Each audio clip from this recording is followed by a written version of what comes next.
Welcome in to My Dogs Are Barking on MPW Digital, presented by Heath Riles Barbecue. Welcome to this Thursday edition of the show. And I got to be honest, when football season ends, sometimes it's hard, especially in the summertime, to come up with content, just some good things to cover. And today is just not one of those days.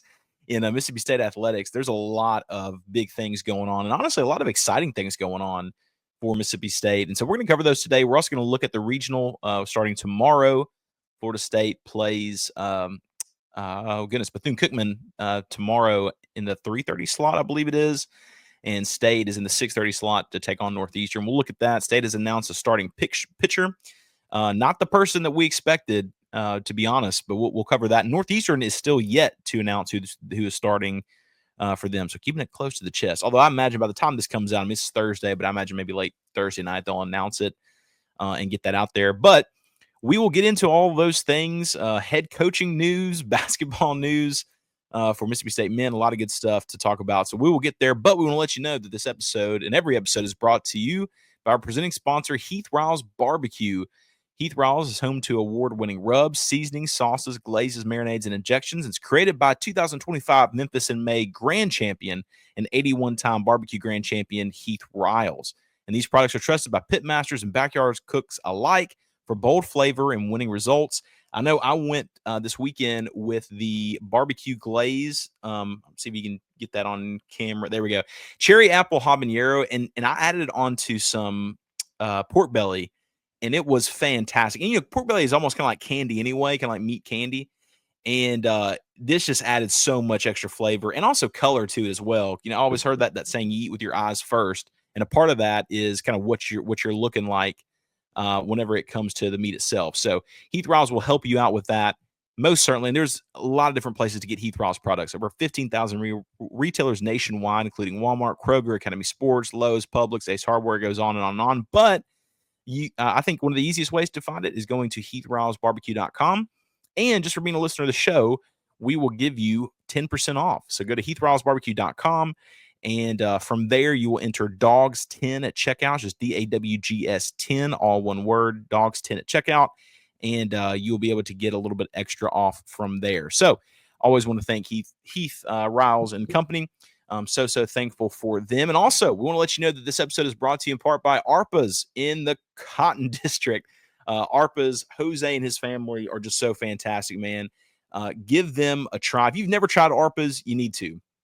Because, look, there's a lot of good places to get coffee in Starkville. There's a lot of good places to get coffee, many places.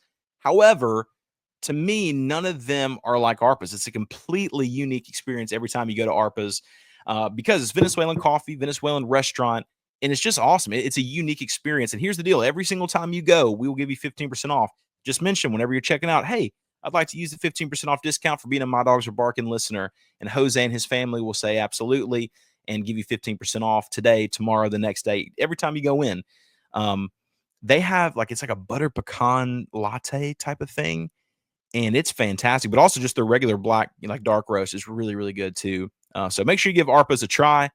And I do not think you'll regret it. And look, let's just be honest here for a second. A lot of talk about Brian O'Connor at Virginia. All right. A lot of talk about him. Is he going to remain at Virginia? Is he going to come to Mississippi State? Either way, this man is in for a payday. Any way you look at it, he might even end up being rich after it's all said and done.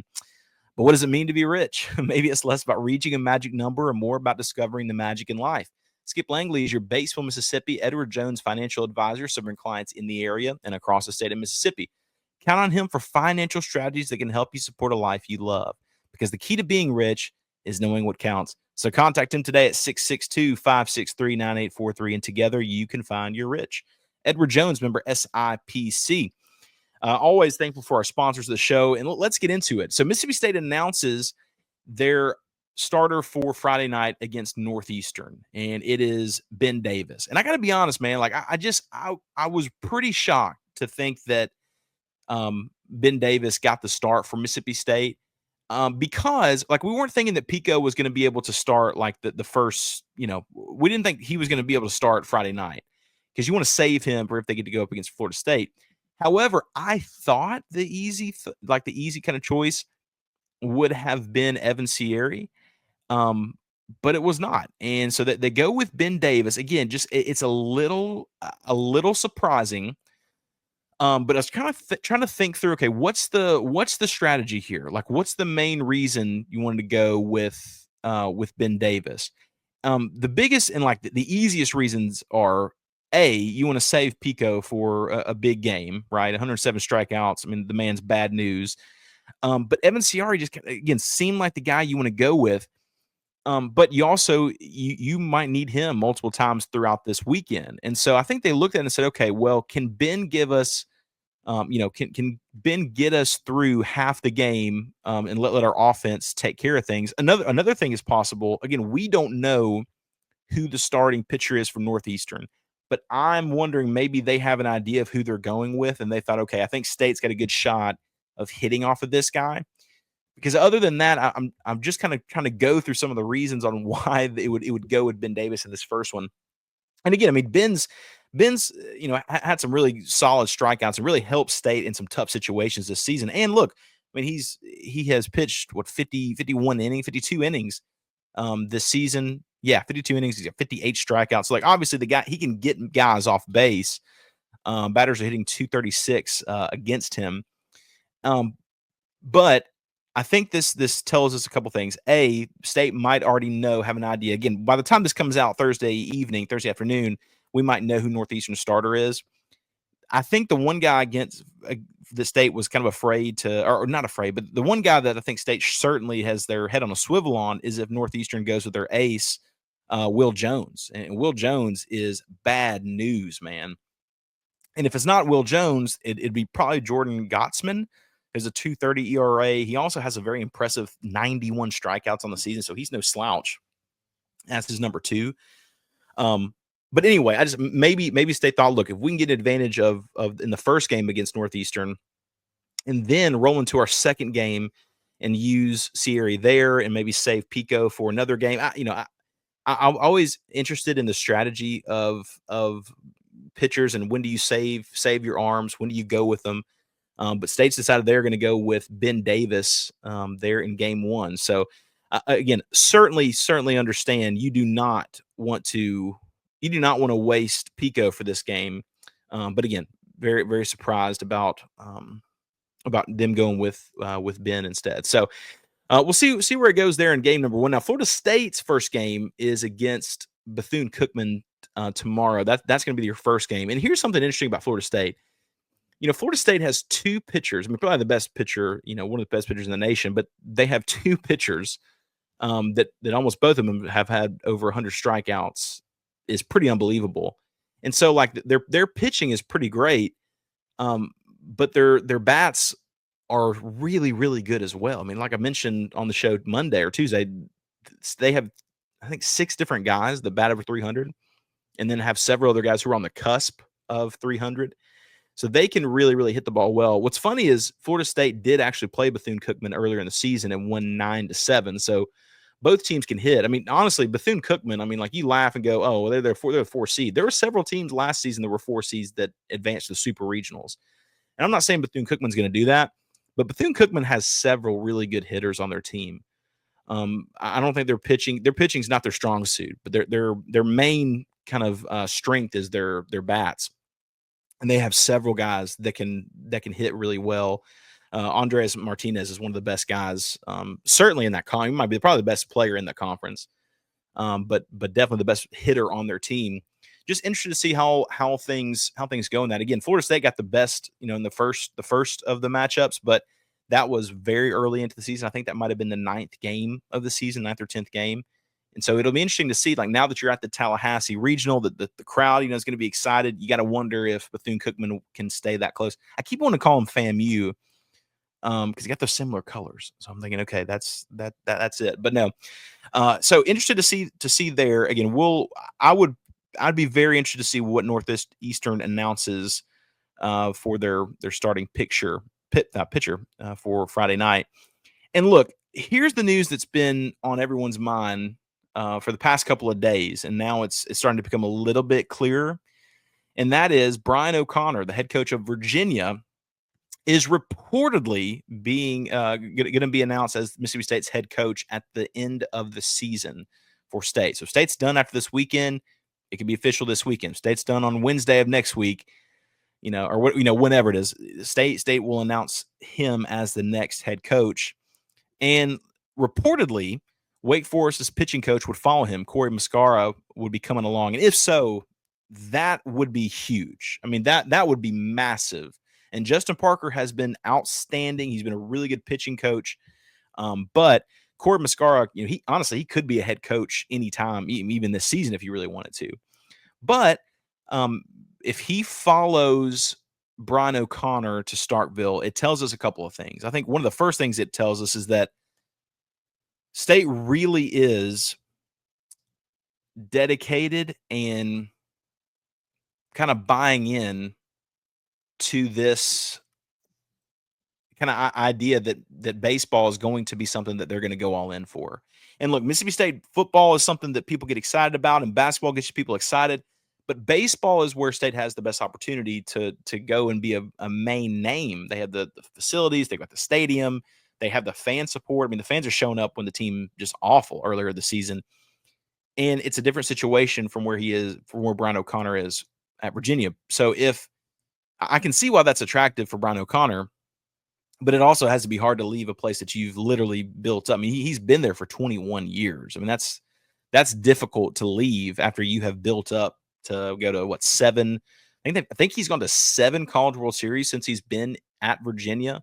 Won a national title in 2015. Was the number 1 overall seed in 2011, I believe it is. I mean, they've been really, really good. He set a school record for wins at UVA. They went 51-14 back in 2010. Again, he has turned them into a really good team. And I know you're thinking, well, but what about this season?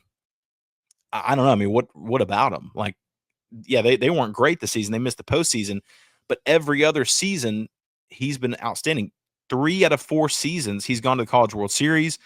That 2020 season, his team started off 14-4.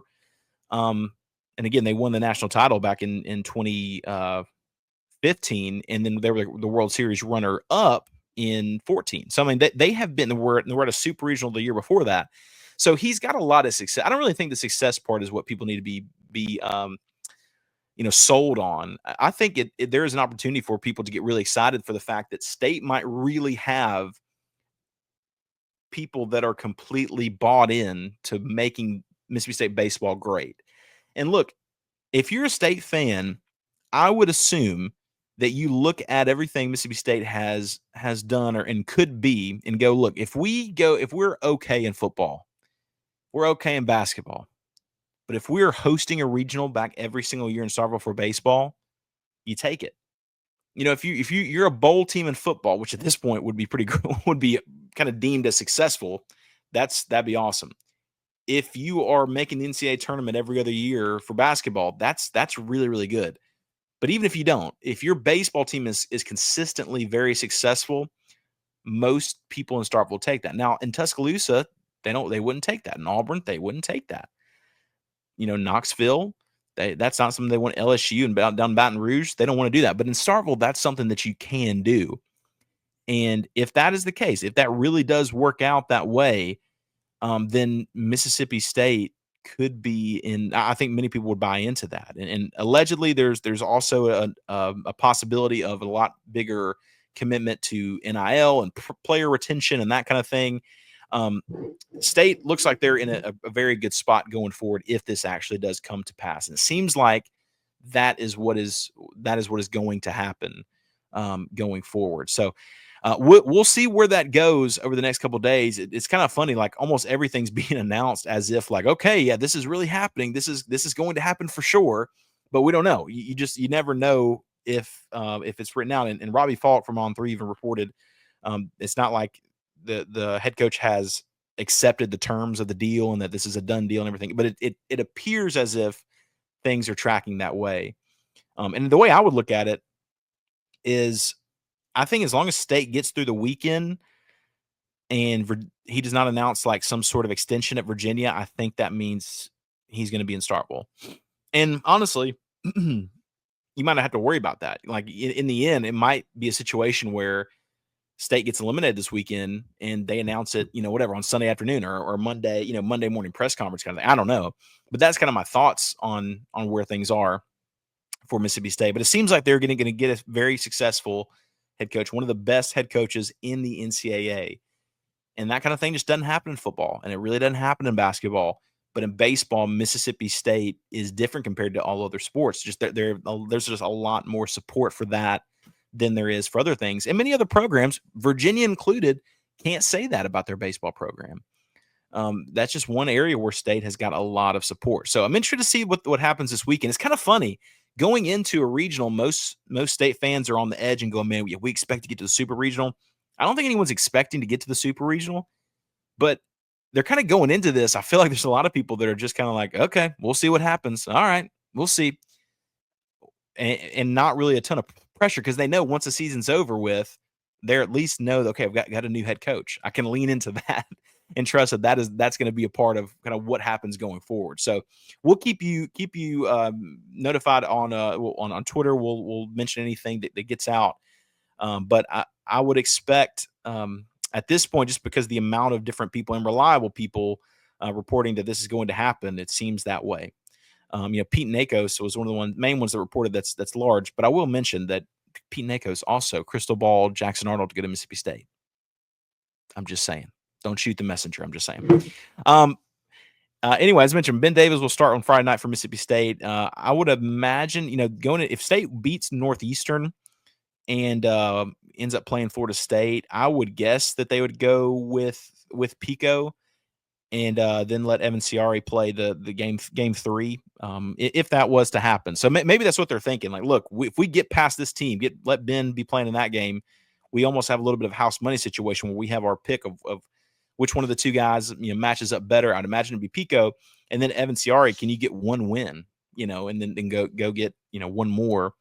If need be, to go to the Super Regional. So excited to see how this plays out, man. One of the best parts of the year is College World Series time. So we're going to take a quick break, hear these messages from MPW Digital. When we come back, we're going to talk about the newest addition for Mississippi State basketball. And get this, he used to be MVP of the NBA. Nikola Jokic used to be his teammate. We'll cover that whenever we get back. You're listening to My Dogs Are Barking on MPW Digital, presented by Heath Riles Barbecue. All MPW Digital podcasts are brought to you by our friends at Parish Brewing Company, located in the heart of Cajun country in Broussard, Louisiana. Parish Brewing Company's simple goal is to make awesome craft brewed beer, and they do it remarkably well. The doctor is introducing their new go-to IPA, Dr. Juice. It's a highly crushable juice bomb, dry hopped with a blend of their favorite hand-selected hops from the Yakima Valley in Washington. Dr. Juice's drinkability is sneaky good, considering it clocks in at 6% ABV. The pour glows a rich cantaloupe hue with a thick frosted haze, soft mouthfeel, an aroma and taste that's full of passion fruit, papaya, and blood orange, making it drink like a glass of freshly squeezed juice. They also have Ghost in the Machine. It's a double IPA brewed with obscene quantities of hand-selected Citra hops from Yakima Valley. Expect pungent grapefruit flavors and aromas, tropical fruit, less harsh bitterness than most IPAs. Again, it's Parish Brewing Company. Wherever you get your beer, check out Parish. Make sure that you look for them, because any beer that you get from Parish is going to be absolutely outstanding. Thank you from MPW Digital. We're brought to you by Easy Hemp Company. Easy is a hemp-infused sparkling water. It's a guilt-free alcohol alternative, a natural way to relax and unwind. It's all natural. Made with real fruit, no added sugar, low calories, gluten-free. One 12-ounce can of Easy has 3 milligrams of THC. With Easy, it's easy to avoid the gummy scare and control your experience. So change the can, not the ritual. It's easy. Visit EasyHempCo.com to view the Easy Finder to find Easy near you. Easy is Farm Bill compliant with hemp derived from THC, CBD extracts. Easy is for people 21 and older. Enjoy responsibly. Welcome back to My Dogs Are Barking on MPW Digital, presented by Heath Riles Barbecue. Man, so excited to hop back in here. And as I mentioned, man, Mississippi State has a new basketball player, guy that used to be a teammate of Nikolai Jokic, but it is not him. Sergey, I'm gonna make sure I pray I say this right. Is it Sergey Makara? Sergey Makara. Anyway, one way or another, this guy's going to Starkville, so we'll have to learn to say his name. But he's coming to Mississippi State. He takes the place of Sam Walters, who decommitted from State and committed to SMU. But he is a forward. He honestly did not play a ton this season. However, last season on the Slovenian national team, he averaged 11.3 points, 4.5 rebounds per game. 6'9". Watching some of the tape, I mean, he looks like a Euro player, very slender, tall but slender.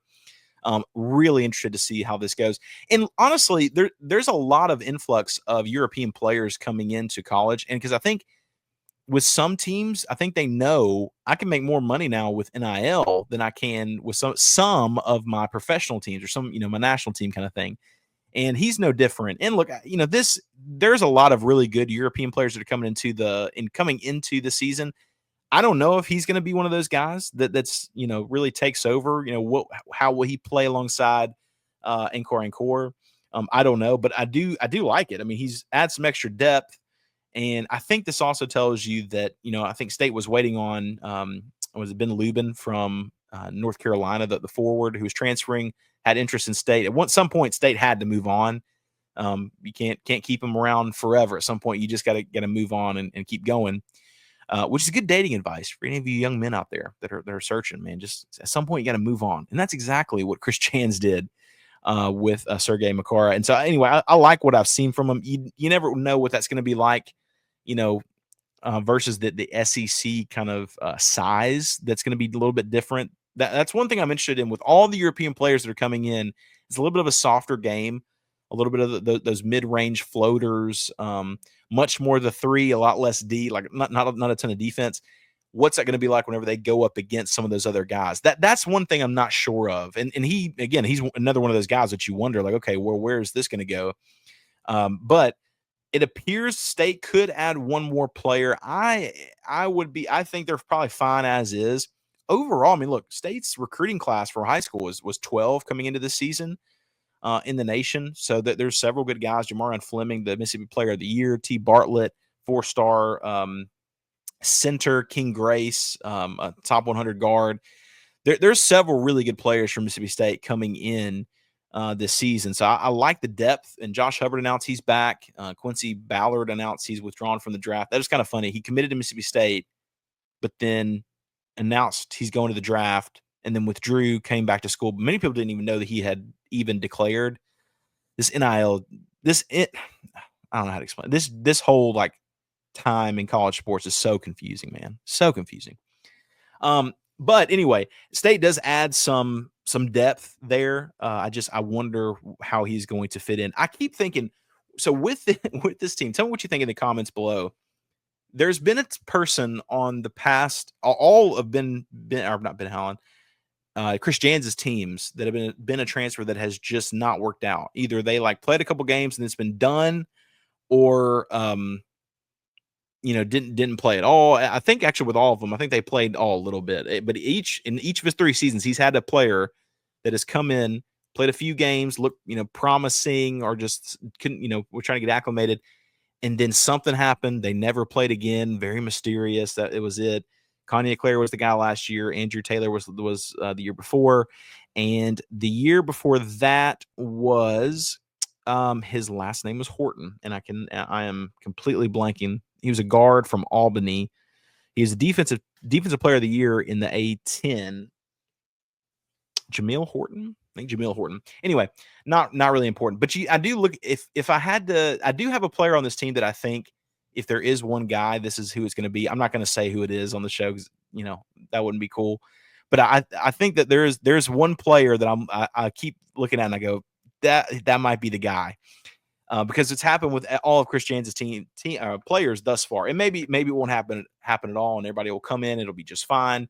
But I keep thinking, man, who's going to be that person that there's some what could have been kind of thing, because there usually is at least one. So the last bit of news for college football 26, the new college football game, Jeff Lebby is in the game. They've announced head coaches will be a part of the game for the first time. Pretty excited about that. I mean, that's kind of cool.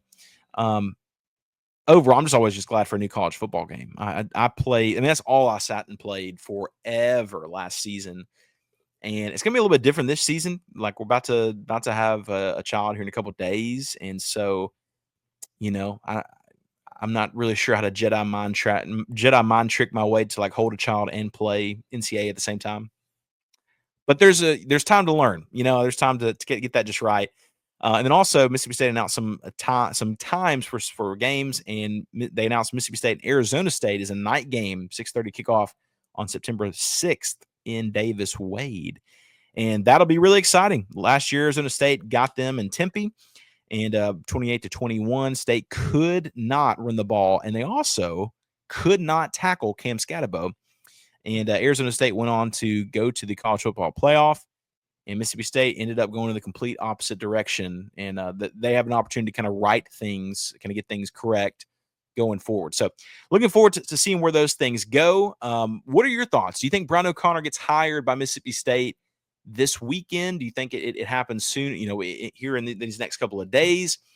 Or do you think people are incorrect? Do you think they not have all the information and it's going to be someone else as the head coach? Let us know in the comments below. Make sure you like and subscribe to MPW Digital. It helps out the channel, helps out this video, helps out the Mississippi State presence on the channel as well, just with the show. So always thankful for you guys for listening, and man, hope you have such a great weekend. If you're going to be grilling anything, smoking anything, man, let us see some pictures. Tag us just at MyDawgsPod. If you're using Heath Riles rubs, man, even more power to you.